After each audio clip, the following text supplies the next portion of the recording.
Bonjour à tous. Toujours dans le cadre des chroniques du cabinet Cornille, Fouché, Manetti, deux mots aujourd'hui d'un arrêt récent du Conseil d'État qui se situe à la frontière du droit de l'urbanisme et de la copropriété. Très rapidement. Dans cet arrêt, le Conseil d'État juge, en premier lieu, que le syndicat des copropriétaires dispose d'un intérêt pour agir au sens de l'article L600-1-2 du Code de l'urbanisme, puisqu'il agit pour la sauvegarde des droits afférents à l'immeuble. Il s'agissait ici d'un syndicat qui attaquait un permis voisin de 74 logements, qui triplait la superficie existante et pour 124 places de stationnement. C'est une nouveauté.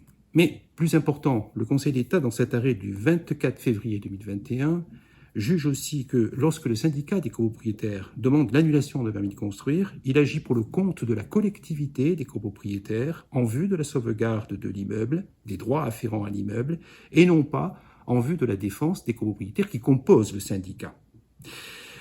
Le Conseil d'État juge, par conséquent, que le syndicat, lorsqu'il attaque le permis de construire, n'agit pas en vertu d'un mandat des copropriétaires. La conséquence pratique est très importante et à connaître. Si le recours gracieux du syndicat est rejeté, seul le syndicat peut poursuivre son action en saisissant le tribunal administratif et pas les copropriétaires qui ne disposent pas d'une prorogation de leur délai pour agir. Si par conséquent les copropriétaires eux-mêmes n'ont pas attaqué le permis de construire, ils sont forclos pour continuer d'attaquer le permis de construire. Seuls les syndicats vont le faire. Or, les intérêts ne sont pas les mêmes.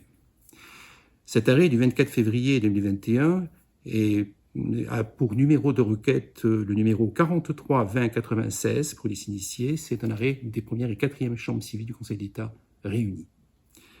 Je vous remercie de l'attention et de l'intérêt que vous portez aux chroniques du cabinet.